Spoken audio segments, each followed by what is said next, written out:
so they wanted me to do that voice. I had to really work on that because it's an English voice. And so that's, you know, they usually find us Americans out pretty fast when we do an English accent. So I had to do the voice of Harry. Harry, there will always be help at Hogwarts for those that ask for it. That took me a long time to do. Please welcome to the stage, Jeff Bergman. You could do better than that. You could do better. Right over here, sir. Right over here, you just flick your, there's your microphone right here. There you go. And I'll flick it on for you. These things are tricky. There you be. What's up, Doc? Oh my gosh. That is so I have some questions about Mel Blanc, because I know that was major in your life. But, you know, your background, you're a Pitt grad. Can you tell us a little bit about how that shaped your voice acting career? Well, I met Mel Blanc. It was about 43 years ago in 6 days. Met him in 1981. And he was on the Pitt campus giving a lecture. And I lightly stalked him. I'll just say that.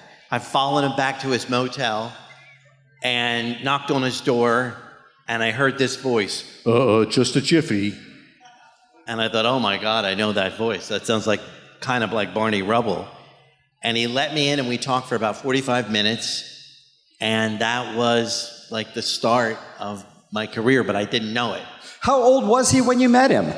I think Mel was in his 70s, yeah. Was this after his car accident? Yeah, yeah. Okay, because that's a fascinating story about how he got out of his coma in a car accident. He came out as Bugs Bunny? Yeah, the doctor, they kept asking him, and he was in a coma. And the doctor said to him, is Bugs Bunny there? And he said, Yeah, what do you want, Doc? and somehow, like, they said that it was Bugs Bunny that helped bring him out of the coma. I mean, it's crazy, right? It is unbelievable. So did you do any voices when you did radio? Because I know you did local radio here before you moved on from Pitt. Did you do much voice characterization on radio? Well, I started at the Pitt radio station, and then I got an internship at WDVE and KQV at the time. And so I would do a lot of the, promos for them and in whatever voices they wanted, in those days. Yeah, and then after I met Mel Blanc, then I started working on all the Looney Tunes characters. What was the first voice you've ever done that says, hey, I can do that, and you actually... First voice I ever done?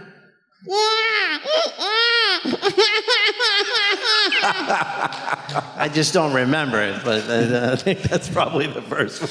So when you work on a voice, like you listen to a tape, you listen to it, then you how do you hear yourself mimic that? That's quite a bit of a learning curve to do that. Well, it's sort of like somebody that writes a song. Sometimes the melody will hit you while you're in the shower, while you're driving in the car. Like I remember, it's got to be about 10 or 15 years ago, I was working on a voice, and it was a guy that he was sort of famous, but not like super famous, and it was a guy by the name of Donald Trump. And he was like this guy in The Apprentice. And so people was like, well, like some people knew him, so now everybody knows him now, but yeah, that voice just sort of came to me one day. And then I started to do it. And people were like, well, I get it. That does sound a little bit like him. So you got some work on Family Guy. How did that come about? And is there any problem, like when you're doing like a Fred Flintstone on there, that Hanna-Barbera just says, hey, that's a little... No, they actually love it. In fact, Seth MacFarlane and I got to be a little friendly, and he had me do Fred Flintstone on Family Guy. So I would come in and I would yabba-dabba-doo. And they would just love it. So I became like a regular on Family Guy doing Fred Flintstone. Yeah. It's just amazing because now back to this Mel Blanc thing. They said there was a recording that you did and he did, and they put them side by side.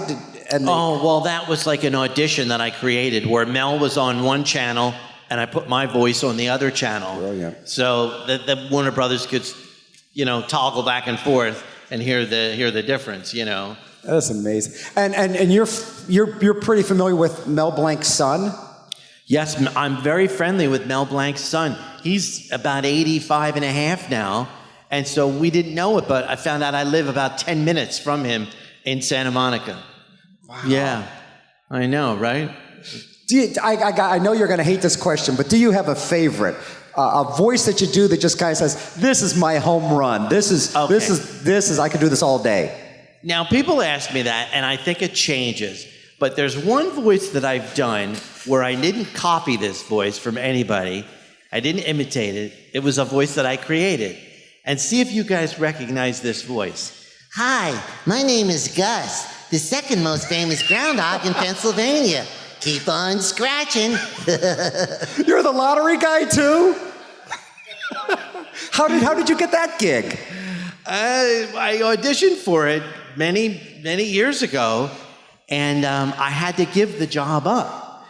And I'll tell you why. Because you're not allowed to do any work for the Pennsylvania State Lottery unless you live in the state of Pennsylvania.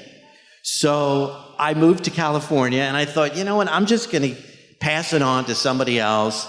And the guy who's doing it now, he's doing great. So, but yeah, that was like a voice that I created, like 2002 or 3, something like that. How do you approach a new voice like that? Is it a lot of trial and error? Do you look at pictures and say, it's going to sound like this? I mean, I know there's a lot of freedom involved with creating your own voice, but how hard is it to come up with something unique?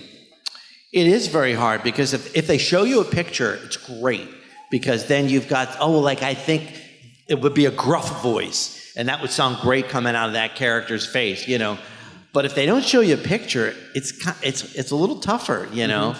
And so they when they showed the groundhog, they showed me like they had a photo of what the groundhog looked like. So I thought it'd be a kind of a cute little voice,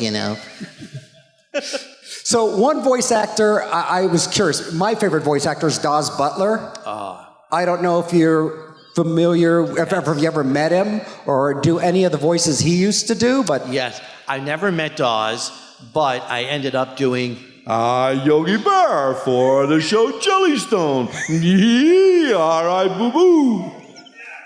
Because he had a school that he was teaching. Yeah, he had a school in Los Angeles, teaching. I didn't get there at that time for that. Okay. I wish I would have, but I got to meet Don Messick, who did Boo Boo to his Yogi.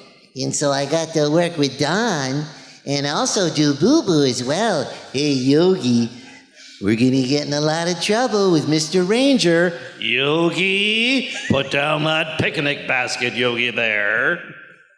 When you track stuff, do you do it like that, or you do it individually? Like, say, if you're doing Boo Boo and Yogi. Excellent question. Yeah, whenever I do it, like an Instagram or a TikTok, I always go from one character to another. Never make any edits at all.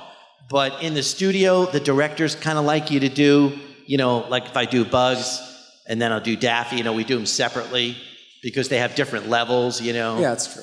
For the engineers, yeah. And you took over some voices from Paul Frees too, as well. I started out doing the Pillsbury Doughboy. That's right. And then because I wasn't local, hi, I'm Poppin' Fresh, the Pillsbury Doughboy.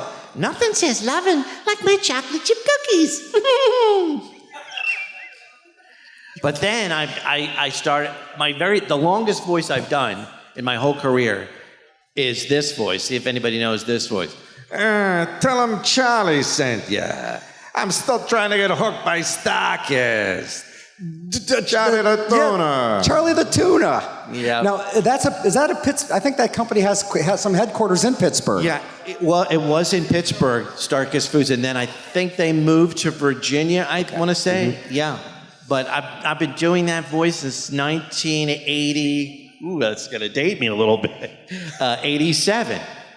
So that's got to be surreal to grow up with these voices and then be that voice. It is very strange. It is very strange. Yeah, another voice, and I completely forgot that I did this voice, is, Hey, how about a nice Hawaiian punch? Fruit juicy. Oh, there's 7 kinds of fruit in Hawaiian punch. 7 kinds of fruit in Hawaiian punch. yeah, I forgot I did that too. What was that? Was the character's name Punchy? Was Punchy, that? That's Punchy. right. Yeah. That is incredible. Is there any voice that you want to do that you haven't really got the offer to do yet? Like the Kool-Aid guy? Oh, totally. I would like to do this voice. In the valley of the giants, ho, ho, ho, green giant. So much fun. There's so much joy in what you do. What do you love the most about doing character voices? I guess when you meet somebody, because when we're in the studio, I don't get to see, you guys. So when I meet people and they go, oh, you did that. I remember when you did that. I didn't honestly know how many fans there were of the Boomerang Network. And so people reached out to me, and I'm the voice of the Boomerang announcer. It's all coming back to you on Boomerang. And so people, I didn't know they really knew that character so much, yeah. So building the character and recording the character, can you kind of walk us through the process of how they record voiceover work for a character? Do you watch live animation? How do they time all that? I know it's different probably now with computers than it used to be with cell animation. Well, typically they give us a script and we record it and the animators animate to our voices, but there are sometimes where the writers do the voices and the animators animate, and then we have to dub in what they did, which is actually harder to do. So usually the first way is better. Are you able to do much ad-libbing or improvise much during a session? And if so, how do you... It depends. Yeah, sometimes you can. Sometimes the writers want it. They say, as written, please. Yeah. So it's such a great profession. I know there's probably people saying, oh, I can do these funny voices, I can do this. What advice would you give somebody who's looking to get into voice acting and not even so much for cartoons, but just voice acting overall? It's the same advice, I think, for anything that you want to do. If there is something that you love to do, God is telling you that's what you probably should lean into. That is the thing that you should do. Yeah. So whatever that is, yeah. And then just practice it. I mean, I had my tape recorder. Now you don't need a tape recorder. You just can put it on the phone. It's right there, So you just record yourself. How long after graduation from Pitt did you actually see yourself oh my God, I'm a successful voice actor? What was that arc as far as when your first paycheck for it? What's that? As soon as you get paid for it. How long after you graduated did you get your first paying gig? I would say I started to get paid maybe 6 months afterwards because I was doing stuff in Pittsburgh for the radio station. Oh, that's right. Yeah. So it was kind of right away. I mean, it wasn't constant. That took a little more time. That took years to do that. Did you ever have any other job that you used some of these voices at? Well, I think I had a couple of jobs where I lost the job because I was doing voices and not doing the job that I should have been doing. So I got to ask, what challenges are there unique to voice acting that you've encountered in your career? I mean, what's the hardest part of doing this? It just seems all like a fun ride. What's the challenge and what's the work? I'll tell you, Mike, maybe the hardest thing is doing a character where they give you material and you think, oh, I don't think that character would ever say that, But you got to figure out how to get there. That's really hard. If you don't think that character would be that way or act that way, but you still have to do it because it's your job, So that's tough sometimes, yeah. Because some of the Family Guy stuff really gets edgy with Edgy? I'll tell you a story, but don't ask me to necessarily do it. But Seth MacFarlane asked me to do Fred Flintstone going to the bathroom. And so when he directed me, he was on the phone. I couldn't see him. And I'm doing it. And he goes, struggle. Struggle. You mean like I'm trying to go to the bathroom, struggle? He says, yeah. Struggle. So I think all I did was like,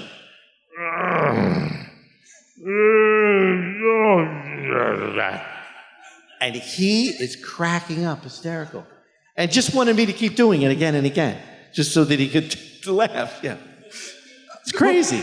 So back to Fred Flintstone. Who did it after Alan Reed Jr.? Was there someone in between? Oh, it's a great story. After Alan Reed, it was Henry Corden. And I was Barney Rubble. I was the voice of Barney Rubble. Watch me trick Fred out of his Cocoa Pebbles. So I did Barney to his Fred, and for years, for maybe almost 20 years. Wow. And then Henry passed away. And then I did Fred Flintstone to my Barney Rubble, and that was very weird. So what was Alan Reed's real voice like? Was it close to Fred Flintstone? Alan Reed's voice was like this. It was kind of gravelly, maybe not as boisterous as Fred. But that was kind of what he sounded like. Yeah. Wow. That was his natural voice. And one other person I want to mention is Thurl Ravenscroft, because I'm Tony the Tiger. Frosted Flakes, they're great. I would have loved to have met him. I heard that because there's a new film that Jerry Seinfeld's just doing where he's having Hugh Grant as Thurl Ravenscroft as Tony the Tiger. So I was just curious. Oh my God. I think that's going to be a funny film. Looks good. Yeah, I want to see it. Yeah. So I got to switch gears real quick. How do you maintain like a good throat, like health-wise? Is there any sort of regiment you have to keep your? I mean, this is your money here. How do you keep that in top form? Well, I asked Noah Blank what his father did. I said, did he ever get a sore throat after doing Yosemite Sam? He said, no. I said, well, what did he do? He said he gargled with warm salt water. So that's what I'm doing. That's it. I mean, silence.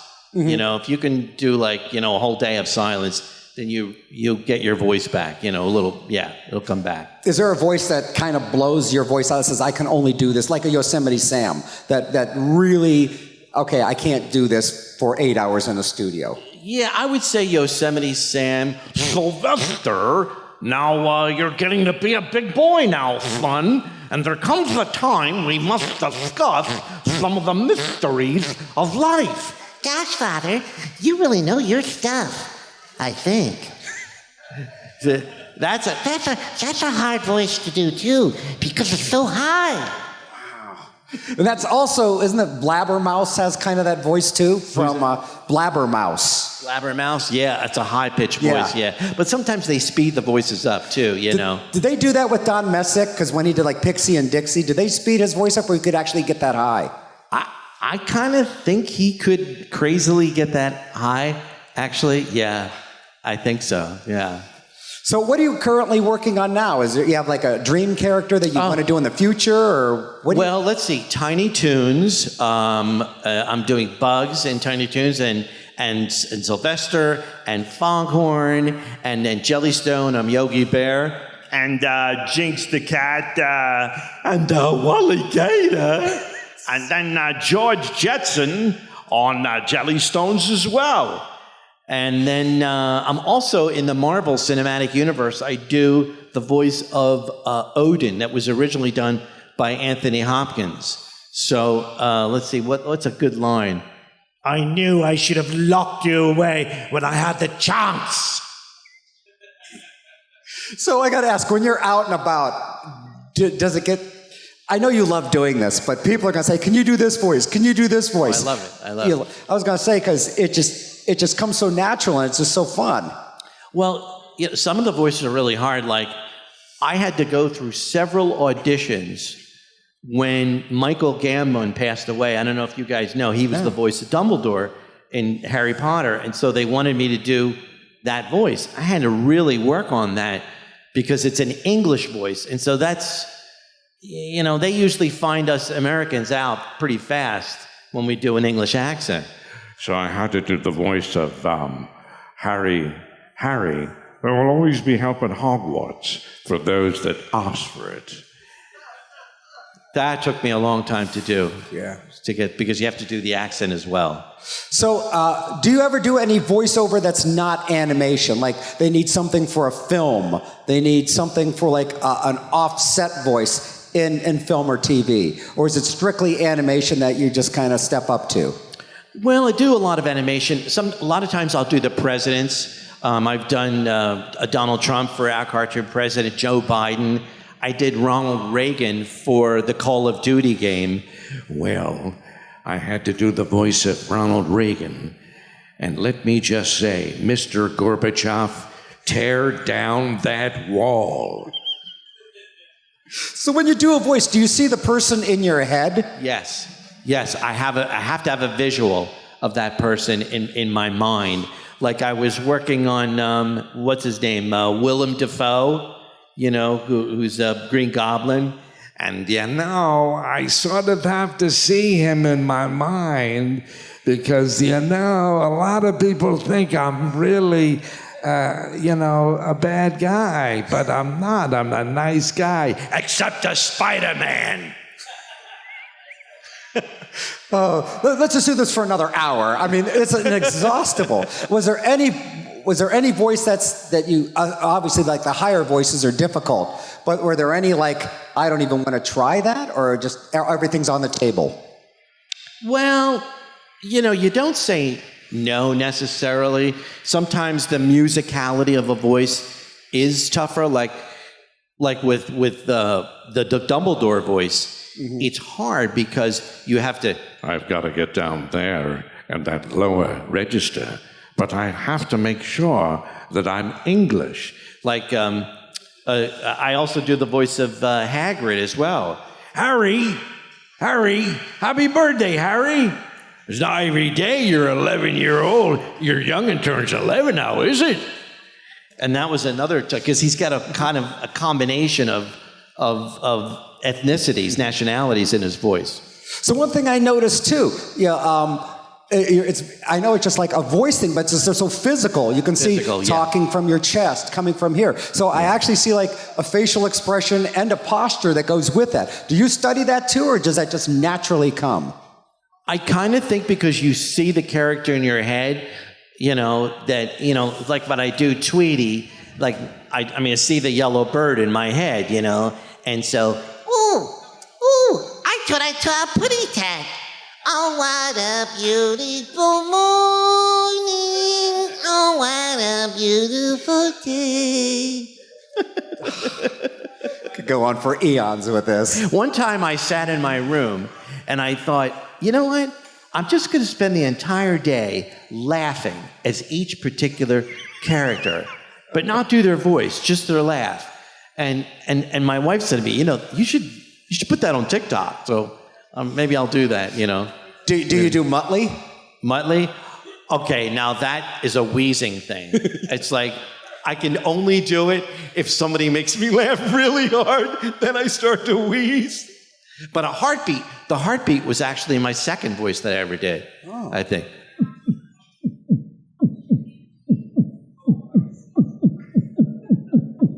I used to do that in the classroom.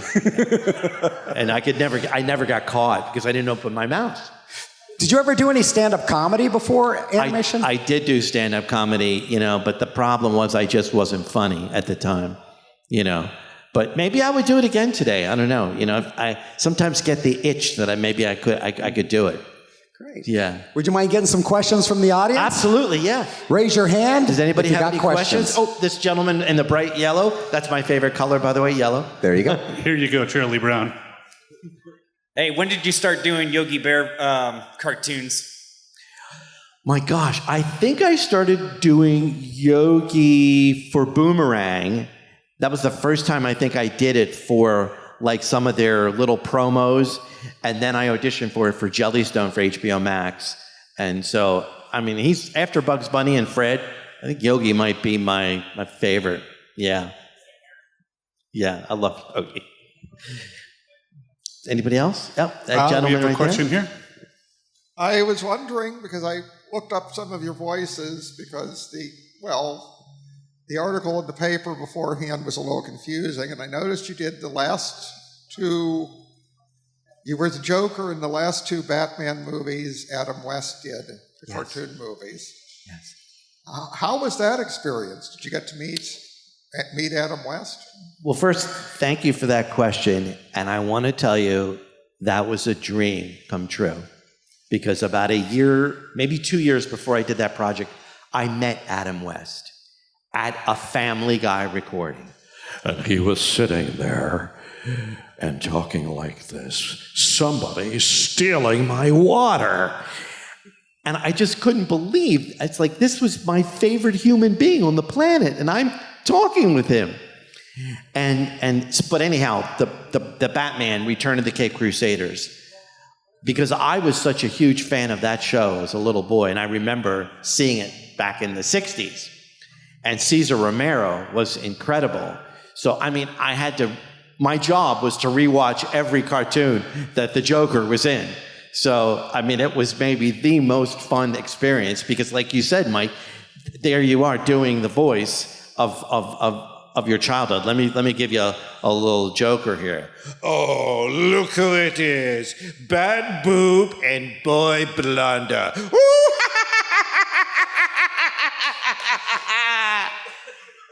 So it was one of my maybe second of all time favorite projects ever.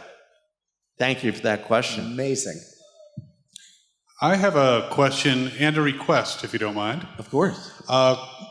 With all the voices that you've done, how often do you have to have them pull up a voice reference for you to, refamiliarize yourself with what that character sounded like? That's a great question. I would say that most oftentimes when you're in a recording session, they'll pull up a reference. Like, for example, if I'm doing... say, Porky the Pig. They'll have a little bit of a reference of Mel Blanc. And there you go. It's right there.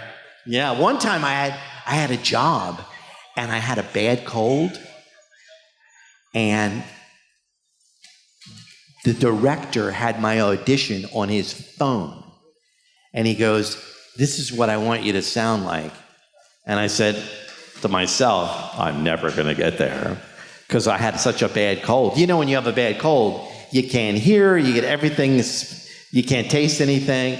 So that was really, I got through it, but that was really tough. Okay, and my request, you do some awesome impressions. Do you do a Christopher Walken, and could you do him as he's walking into Steel City being like, "Wow, what's going on here?" Like, wow, here I am at Steel City Con. I mean, it doesn't feel right unless I'm doing theater. But all right, I'll sign something if you have something that I did, like a movie, like maybe a cowbell. I think I need more cowbell. Thank you, that was awesome. Questions? Oh, we have one back here. Back here. Can you do Pat Buttram's voice? Oh my God, Pat Buttram? Mr. Haney. You mean I'm going to be stumped on a Friday in April? Pat, but I'll tell you what, I'll make a deal with you.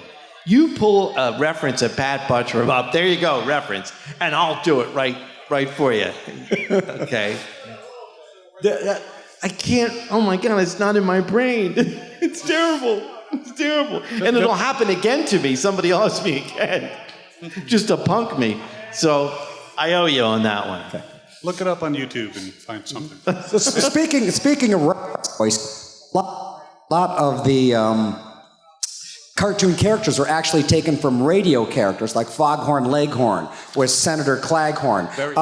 Wally Gator was Ed Wynn. Ed Wynn, right? Did you ever study those actors to do a voice, or just straight from the voice? Totally. Like if anybody remembers, I know it's an old show, The Honeymooners, but many people say that Fred Flintstone was sort of modern, Yeah, and I think, Norton, Alice. They're really close. And I don't know if this is true or not, but when Mel Blanc first did Barney, they said, we kind of want to be like Ed Norton, but not too much. Oh my God. How many people in the audience, show of hands, remember you were traumatized when you heard this voice? Gee, Fred, you're not the one, Betty. The Betty and Wilma are, Fred. I thought, whoa, what's going on? What's going on? And Mel just was in a car accident, and his voice sounded different. And then he went back to the way that we remember him sounding. But yeah, like in the early episodes, his voice was really high. Okay, Fred. Yeah, let's go to the lodge, Fred. Yeah. Do you ever, do you do any like, because I know they translate a lot of animation into other languages. Do you ever have to do any like Spanish or? Oh, that's a great question. Danny DeVito for the Lorax he had a coach next to him and did Russian and Spanish. But now because of artificial intelligence, they could take my voice now, okay, and any character in English that I do and then make that sound like a German. Yeah. But I once heard it like a German Fred Flintstone. It was like, and I thought, well, it's kind of close. Because I know in the Spanish Flintstones, they actually call Barney Shorty. Oh, yeah. That's so funny. But not all the voices match sometimes. Yeah. You know, so but I don't know if they would know the difference. Because if they've never heard the English, they don't know, you know. I once had a professor, a Japanese professor, and I asked him to translate a Bugs Bunny line. I said, I think I should have taken a left at New Jersey. And he translated, and it was like this. New Jersey Madai, take the Dayo, DB-san. And that was like, yeah, it's Japanese. But it was hard to learn that. Yeah. But you've never had to record that. I've never had to do that because you have to speak the language so well and then be able to like play the joke in that language. Rough gig. So yeah, that would be a tough gig.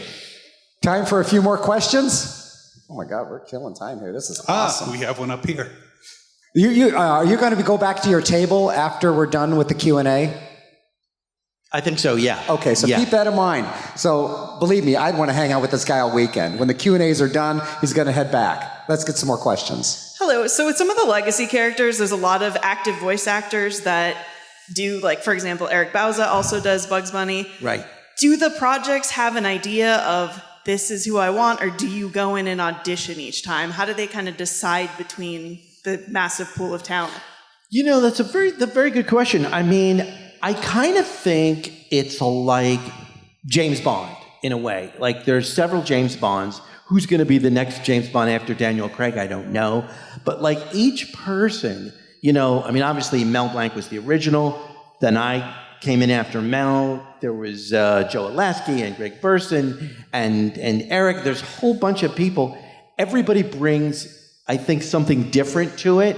You know, like when I did Space Jam, I think one of the things I tried to bring to it was a more cinematic approach to it, to make it feel more like a film and not only just a cartoon, more dimensional. So I think the directors, to answer your question, I think the directors, they'll hear something and they'll go, yeah, I think that's what we're going for. And so they'll go with that take, you know.